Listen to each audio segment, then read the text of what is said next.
नमस्कार मित्रों, मैं बीसी अधिकारी, सीनियर न्यूरोथेरेपिस्ट और पिछले 20 साल से हेल्थ केयर सेक्टर में अपनी सेवाएं दे रहा हूं।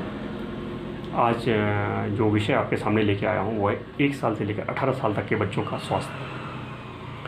इसमें हम बात करेंगे। इसमें मैं आपको एक छोटा सा कॉम्पैक्ट ट्रीटमेंट बताऊँगा जिसमें आप अपने बच्चों का डाइजेशन कैसे ठीक कर सकते हैं, आप उनके बच्चों का मेटाबॉलिज्म कैसे ठीक करें, बच्चों की इम्यूनिटी कैसे बढ़ाएं। बहुत ही इंपॉर्टेंट सब्जेक्ट है, बहुत ही इंपॉर्टेंट वीडियो है। आप इस वीडियो को ज़रूर देखिए, घर में कीजिए सुबह शाम और अपने मित्रों को, रिश्तेदारों को, सबको कराइए। याद रखिए, कोरोना के सेकेंड वेव में हमने बहुत नुकसान झेला है।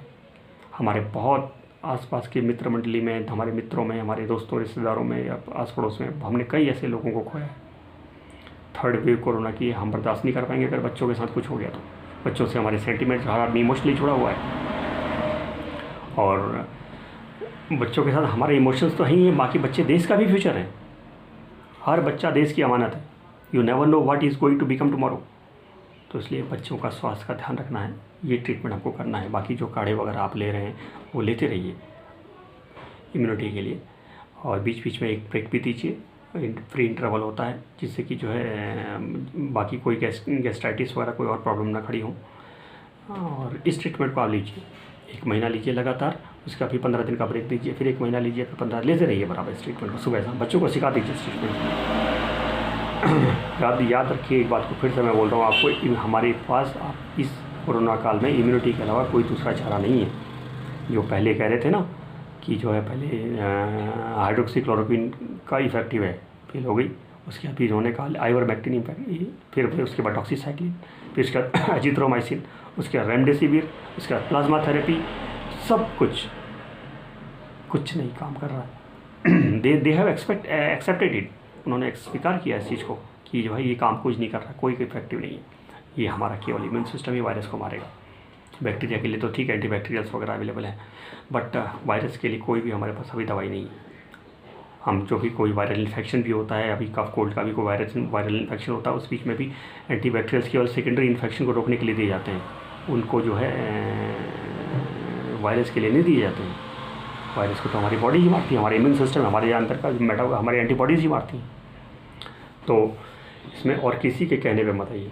मैंने अभी एक रिनाउंड डॉक्टर देश के उनका वीडियो देखा, उसमें वो सबको सजेस्ट कर रहे हैं कि इतनी डोज स्टेरॉइड की खाइए, ये कोरोना कोई इफेक्ट नहीं करता है। अरे आप कमाल कर रहे हैं, आप इतने बड़े देश के डॉक्टर हैं, आप पब्लिक में ये बात कह रहे हैं, यूट्यूब में ये वीडियो डाल रहे हैं कि आप ये स्टेरॉइड खाइए, से कोरोना असर नहीं करता है। क्या कहना चाहते हैं आप ये दिखाना चाहते हैं कि स्टेरॉइड खाने से आप कोरोना ठीक हो जाएगा? ये कोरोना ठीक नहीं करता, ये आपकी इम्यूनिटी को सप्रेस करता है केवल बस। ये स्टेरॉइड का यूज़ मिनिमम से मिनिमम होना चाहिए, बहुत मिनिमम। वो भी इसके प्रोटोकॉल्स हैं। डॉक्टर्स कई यूज़ करते हैं, लेकिन उसको ऐसी कंडीशन में यूज़ करते हैं जहाँ पर पेशेंट को बहुत ज़्यादा प्रॉब्लम खड़ी हो गई हो, लेकिन ऐसे स्टेरॉइड का यूज़ नहीं करा जाता है। ये तो हमारी इम्यूनिटी को और दबा देगा, तो हमको जो इन्फेक्शन है और दूसरे हो जाएंगे। हो क्या रहे लोग सेकेंडरी, अभी देख रहे हैं आप, ये क्या कहते हैं उसको, म्यूकोरमाइकोसिस या ब्लैक फंगस, वाइट फंगस, क्या क्या यही सब फंगाई आने लगे अटैक करने। क्यों अटैक कर रहे हैं? क्योंकि हमारी इम्यून सिस्टम कम हो गया है, सप्रेस हो गया हमारा इम्यून सिस्टम, तो इसलिए हमारे को अब फंगाई भी अटैक करने लगा है। ये म्यूकोर फंगाई कोई नया थोड़ी ना है, पुराना म्यूकोरमाइकोसिस कोई पुराना है, लेकिन क्या है, स्टेरॉइड यूज़ करते कि इम्यूनिटी सप्रेस हो रही, तो फंगाई अटैक कर ले रहा है और फंगाई जो है जान लेने तक की नौबत अब हो जा रही है। तो आप किसी भी स्टेरॉइड के भरोसे मत रहिए, आप स्टेरॉइड के चक्कर में पड़िए ही मत। जो भी आपने देखिए, आपने बीमारी ली है, कोई भी बीमारी, सर्दी जुकाम बुखार कुछ, आपको 5, 7, 10 दिन में आई है, तो वो एक डोज में या एक खुराक में कैसे ठीक हो सकती है? जो भी आपको एक दिन में या एक डोज में ठीक कर रहा है, वो आपके शरीर के साथ अत्याचार कर रहा है। आप खुद भी अपने शरीर के साथ अत्याचार कर रहे हैं। आप खुश हो जाते हैं कि मैं एक ही डोज में ठीक हो गया, फलाने ने मुझे दवाई दी, मैं एक ही बार में ठीक हो गया। रविश, कैसे हो सकता है? ये इम्प्रैक्टिकल है, पॉसिबल नहीं है। कोई सर दर्द थोड़ी ना है जो एक डोज में ठीक हो जाएगा, कोई भी चीज़। चलिए खैर, मैं चाहता हूँ कि आप दवाई पे डिपेंड ना रहें। आप अपने शरीर को अपने हाथ से स्वस्थ रखें, बिना साइड इफ़ेक्ट के, बिना दवाइयों के भी आप अपने शरीर को स्वस्थ रख सकते हैं। आप जो मैं ट्रीटमेंट बता रहा हूँ, इस ट्रीटमेंट को आप लीजिए, अपने बच्चों को कराइए, स्वस्थ रहेंगे आप। इसके कोई साइड इफ़ेक्ट नहीं है, इफेक्ट ही इफेक्ट है, साइड इफ़ेक्ट नहीं है। आइए मैं आपको दिखाता हूँ। देखिए, अब ये मेरी बेटी लेटी हुई है, अब मैं इसको ट्रीटमेंट दूंगा। देखिए ये इसका बायां जांग है, ये बाई ही इसका लेफ्ट साइड है, ठीक है। जहाँ पॉकेट होती है वो लेफ्ट साइड होता है हमेशा, ठीक है। तो ये इस पे ग्रोइन एरिया पे 2 उंगल छोड़ूंगा और घुटने के पास 2 उंगल छोड़ूंगा। बस बाकी के हिस्से को 3 भागों में डिवाइड कर दूंगा, 1 2 3। अब ये इसका गॉल ब्लैडर का एरिया, मैं इसके गॉल ब्लैडर को एक्टिवेट करूँगा। देखिए प्रेशर मेरा कैसे रहेगा, यहाँ से ऐसे हाथ रखा और अंदर हो जाएगा। देखिए 1 2 3 4 5 6। अब इसके सेंटर में 1 2 3 4 5 6। अब इसके कॉर्नर में घुटने के ऊपर नहीं, घुटने से थोड़ा हट के 2 उंगल हट के प्रेशर अंदर को 1 2 3 4 5 6। ये मैंने इसका गॉल ब्लैडर एक्टिवेट किया। अब मैं इसका स्प्लीन एक्टिवेट करूँगा दाहिनी तरफ राइट साइड में। सेम वही ग्रोइन एरिया से 2 उंगल छोड़ा, यहाँ से भी 2 उंगल छोड़ा, बाकी के हिस्से को हमने 3 भागों में बांट लिया, पहला दूसरा तीसरा। पहले भाग को प्रेशर दिया मैंने अंदर को, ये लिया ऐसे करके 1 2 3 4 5 6। अब इसके मिडिल में सेंटर में 1 2 3 4 5 6। प्रेशर 6 सेकंड का ही होना चाहिए, ना 7 सेकंड का ना 5 सेकंड का। तो ये देखिए घड़ी अपने सामने रखिए। अब इस तीसरे पॉइंट पे 1 2 3 4 5 6। जब ये कर रहे हो तो ये पैर इधर को, हाथ पैर इधर को मोड़ दें, जिससे कि पैरों में दर्द ना हो। ऐसे होंगे तो दर्द होगा, ऐसे नहीं पैर तो, ठीक है। ये हो गया गॉल ब्लैडर, ये हो गया इसका स्प्लीन। अब मैं इसका लीवर एक्टिवेट करूँगा। बेटे इधर से आके दिखा दो, जूम है ओके। देखिए लीवर के लिए मैंने इसका हाथ बाईं तरफ लीवर एक्टिवेट बाईं तरफ करूँगा। बाईं तरफ में देखिए इसका ये हाथ, इस हाथ के भी 3 हिस्से करूँगा, 1 2 3। जैसे थाई के तो 3 हिस्से हमारे, थाई तो प्रेशर अंदर हो जाएगा और हाथ का प्रेशर स्ट्रेट जाएगा, दोनों पे एक साथ प्रेशर जाएगा, एक साथ प्रेशर जाएगा। देखिए यहाँ पर प्रेशर, यहाँ पर अब दोनों प्रेशर, अभी प्रेशर नहीं डाल रहा हूँ, अब देखिए प्रेशर डाल रहा हूँ मैं। 1 2 3 4 5 6। दोनों पे प्रेशर एक साथ समान रूप से प्रेशर जाएगा। इसका प्रेशर सीधे जाएगा ऐसे करके, इसका प्रेशर ऐसे करके जाएगा, ऐसे करके। अब दूसरा पॉइंट दूंगा, देखिए 1 2 3 4 5 6। अब तीसरा पॉइंट, इसका भी कॉर्नर, इसका भी कॉर्नर, 1 2 3 4 5 6। देखिए ये मैंने लीवर का ट्रीटमेंट दे दिया। आपको याद होगा, अगर मैंने इससे पहले वाली वीडियो में जब फीवर का ट्रीटमेंट बताया था, बुखार का ट्रीटमेंट जब बताया था, उसमें मैंने ये पॉइंट दिया था, उसमें मैंने डिटेल से समझाया था इसको कैसे करना है करके। अब आपको मैं इसके दूंगा म्यूकस का पॉइंट। देखिए अब इसके ये दाहिनी तरफ राइट साइड में देखिए राइट साइड में राइट हैंड और राइट थाई पे ये म्यूकस का पॉइंट दूंगा मैं इसको। इससे इसका पेरिस्टालसिस मूवमेंट अच्छा होगा, इसके इंटेस्टाइन वगैरह में म्यूकस बनेगा, तो इसको कॉन्स्टिपेशन वगैरह नहीं होगा और इसका फूड डाइजेशन सही होगा। देखिए इसका भी ये 3 पॉइंट बनाया मैंने, 1 2 3, यहाँ पे 3 पॉइंट देंगे। देखिए पहला ये, इसलिए प्रेशर सीधे रहेगा, ये प्रेशर तिरछा रहेगा। 1 2 3 4 5 6। अब मिडिल पॉइंट, इसका भी मिडिल, इसका भी मिडिल, 1 2 3 4 5 6। इसका ये कॉर्नर, इसका भी कॉर्नर घुटने के पास, 1 2 3 4 5 6। ये हो गया हमारा N7 यानी म्यूकस कैरियर। देखिए हम इसको न्यूरोथेरेपी में क्या कहते हैं, ये N4 N5, इसको N6, इन दोनों को मिला के, तो ये दोनों को मिला के N7। ये गॉल ब्लैडर और ये स्प्लीन, ये लीवर और ये म्यूकस के लिए। अब मैं इसके लिम्फ नोड को एक्टिवेट करता हूँ। देखिए मैंने आपको पहले वीडियो में बताया है कि लिम्फ नोड हमारे ये जो कट्स हैं, इन कट्स के एरिया में यहाँ पर होते हैं ये। देखिए अब मैं इसके यहाँ पर कट्स में, यहाँ पर ग्रोथ, देखिए ये 2 अंगूठे लिए मैंने, इससे प्रेशर दूंगा, 6 सेकंड का प्रेशर दूंगा। 1 2 3 4 5 6। उसके बाद फिर थोड़ा सा ऊपर, 1 2 3 4 5 6। फिर थोड़ा सा ऊपर, 1 2 3 4 5 6। ये हमारे लिम्फ्स हैं, लिम्फ नोड्स हैं यहाँ पर, जो हमारी इम्यूनिटी में बहुत बड़ा रोल प्ले करते हैं। मैं पुराने वीडियो में बता चुका हूँ। अब इसके बाद मैं इसका थाइमस, इसका सूर्य चक्र, देखिए ये मैंने बताया था कि यहाँ पर ये निपल्स के बाद से सेंटर में यहाँ से 2 अंगुल ऊपर इस एरिया में हमारा थाइमस होता है। ये सूर्य चक्र जिसे कहते हैं थाइमस ग्लैंड। आप गूगल पे सर्च करके देख सकते हैं कि थाइमस कहाँ पर होता है। देखिए इसको पहले मैं लेफ्ट की ओर रख दूँ, ये हाथ से हैंड ब्लेड से। देखिए 1 2 3।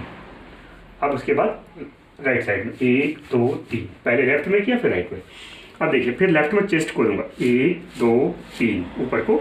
अब राइट में चेस्ट खोलूँगा 1 2 3। मेरा प्रेशर ऊपर को ही किया, ये मैंने लंग्स को स्टिमुलेट किया। अब मैं इसके इस आर्म पिट्स को यहाँ पर भी लिम्फ नोड्स होते हैं, इन लिम्फ नोड्स को करवा देंगे। 1 2 3 4 5 6 7 8 8 बार मैंने ये किया। देखिए ऐसे ऐसे ऐसे करके, ऐसे जैसे भी आपको अच्छा लगता है वैसे कर सकते हैं आप। 1 2 3 4 5 6 7 8। शर्त यही है कि पहले बाईं तरफ होगा फिर दाहिनी तरफ होगा। 8 बार इधर कर लिया मैंने, 8 बार इधर कर लिया। अब मैं इसके टॉन्सिल के एरिया करूँगा। जो टॉन्सिल इसके बॉडी गार्ड है, ये बॉडी गार्ड है, यहाँ पर ये एरिया में टॉन्सिल होता है। बेटा जूम करके दिखा दूँगा। हाँ जूम कर रहा हूँ। ये टॉन्सिल है, ये टॉन्सिल होता है। देखिए इनको हल्के से बहुत धीरे से करूँगा, ऐसा ना हो कि बच्चे का दर्द हो जाए। ठीक है, देखिए 1 2 3 4 5 6 7 8 9 10 11 12 बार आपने टॉन्सिल का कर लिया। अब यहाँ पर देखिए ये हमारे साइनस कैविटीज़ है, साइनस के एरिया है।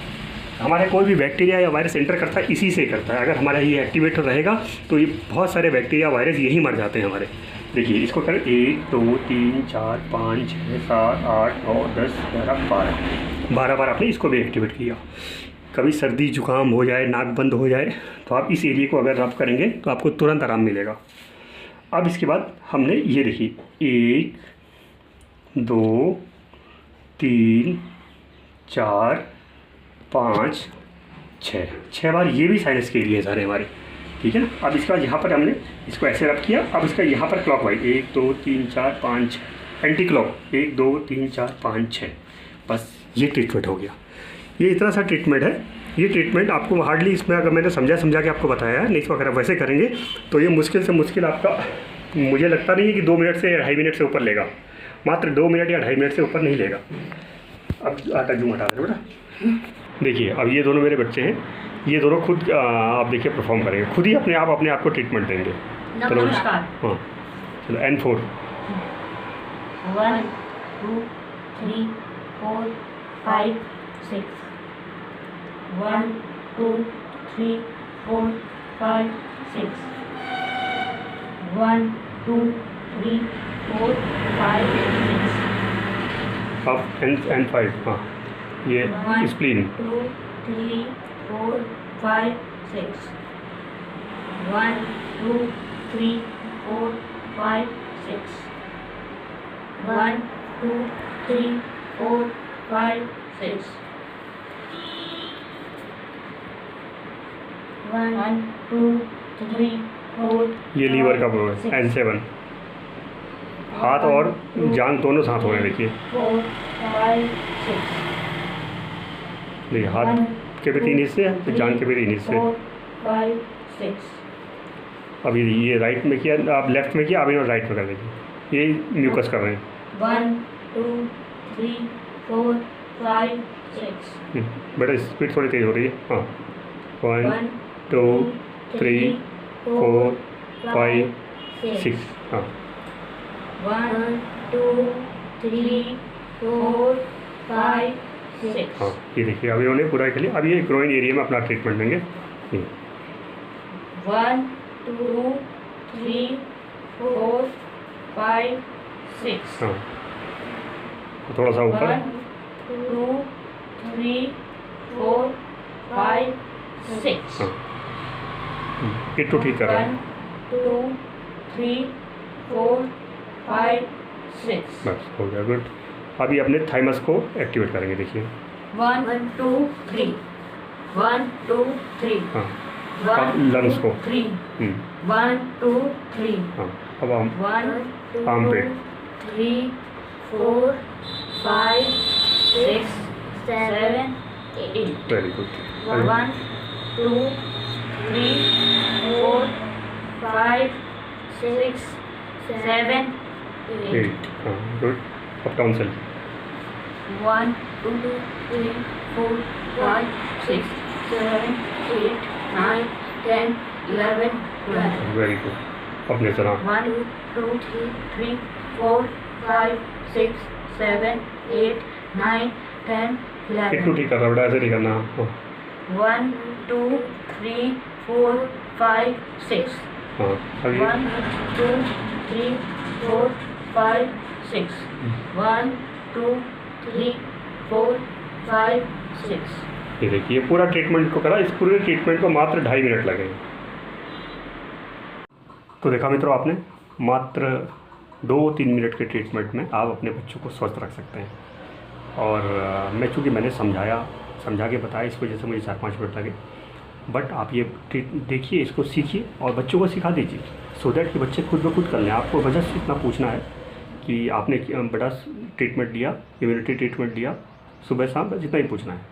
उनको सिखा दीजिए, वो खुद कर लेंगे जो बड़े हैं, बाकी जो छोटे हैं वो आपको करना ही पड़ेगा। और इससे आप अपने बच्चों को स्वस्थ रख सकते हैं। आप ये मत सोचिएगा कि आपका बच्चा 3-4 दिन आप करेंगे तो तारा सिंह बन जाएगा, लेकिन हाँ 15-20 दिन के अंदर आपके बच्चे के अंदर आपको टर्न अराउंड चेंज दिखाई देना शुरू हो जाएगा। आपके बच्चे को अगर भूख नहीं लगती है, बीमार जल्दी होता है, या बहुत वेट कम है तो वेट गेन करना शुरू कर देगा, और या बहुत ज़्यादा मोटा है, आपको उसको ओबेस है तो उसका वेट रिड्यूस होना शुरू हो जाएगा। ये मतलब उसके मेटाबॉलिज्म रेट को बढ़ा देगा, नॉर्मल कर देगा उसको। ये है। और जल्दी बीमार पड़ता है तो वो फ्रीक्वेंसी भी कम हो जाएगी। इम्यूनिटी एक ऐसा सब्जेक्ट है कि आपको ओवरनाइट नहीं दिखाई दे सकता इसमें कुछ। सर्दी जुकाम बुखार तो चलो पता चल जाएगा, इसका कैसे पता चलेगा? इसका तभी पता चलेगा जो बच्चे बार बार बीमार पड़ते हैं, उनकी फ्रीक्वेंसी कम हो जाएगी, उनकी जो है बीमार पड़ने की संभावनाएं कम हो जाएंगी। ये है। आप ये मत सोचिएगा कि वो जो अगले दिन दारा सिंह बन जाएगा। और बाकी जो लोगों के क्वेरीज आई है मेरे पास, उनके ट्रीटमेंट बनाऊँगा। आप धैर्य रखिए थोड़ा सा। जैसे अभी आजकल OPD बंद है, और जैसे ही OPD रिज्यूम करेगी, जैसे ही थोड़ा माहौल ठीक होता है, मैं वीडियो बनाने शुरू करूँगा। क्योंकि ऐसे अभी पेट के ट्रीटमेंट या सर्वाइकल के ट्रीटमेंट या लो बैक के ट्रीटमेंट ये बच्चों को तो नहीं बना सकता मैं, है ना। तो इनके लिए पेशेंट जो आएगा उसकी रिकॉर्डिंग करके, जो पेशेंट होगा, सभी की नहीं, जो मतलब आपके मतलब के होंगे, और बनाऊँगा सबके, डोंट वरी। आपके मैसेज मेरे पास सेव है, मैंने कोई डिलीट नहीं किया मैसेज। और बच्चों का ध्यान रखिए, क्योंकि बच्चा आपकी या मेरी नहीं, देश की अमानत होता है। आप यू नेवर नोस कि कौन सा बच्चा बड़ा होकर साइंटिस्ट बनेगा, कौन सा बच्चा इंजीनियर बनेगा, डॉक्टर बनेगा, देश का प्रधानमंत्री, रक्षा मंत्री भी बन सकता है। इसलिए हर बच्चे की सुरक्षा की जिम्मेदारी हमारी है। विद दिस टेक केयर, ध्यान रखिए। अभी बच्चों के कोई भी प्रॉब्लम, कोरोना का जो म्यूटेशन आने में, अभी 3rd वेव आने में टाइम है, हमारी तैयारी पहले से होनी चाहिए। जो बड़ों के लिए ट्रीटमेंट है वो मैंने पहले दे रखा। ये बच्चों के लिए ट्रीटमेंट है, इसको केवल बच्चों को ही दें। बड़ों को ट्रीटमेंट को आप दे सकते हैं, बहुत ज़्यादा इफेक्ट नहीं करेगा बच्चों को, बड़ों को, लेकिन बच्चों को बहुत इफेक्टिव है। Take care of your health and सर्वे भवन्तु सुखिनः का मंत्र का जाप। मंत्र का जाप का मतलब ये नहीं कि आप मंत्र का माला जपते हैं। मंत्र का जाप का मतलब ये है आपका थॉट प्रोसेस सर्वे भवन्तु सुखिनः का होना चाहिए। आपके कर्म में दिखना चाहिए कि सर्वे भवन्तु सुखिनः। With this, thank you very much. जय हिंद, जय भारत।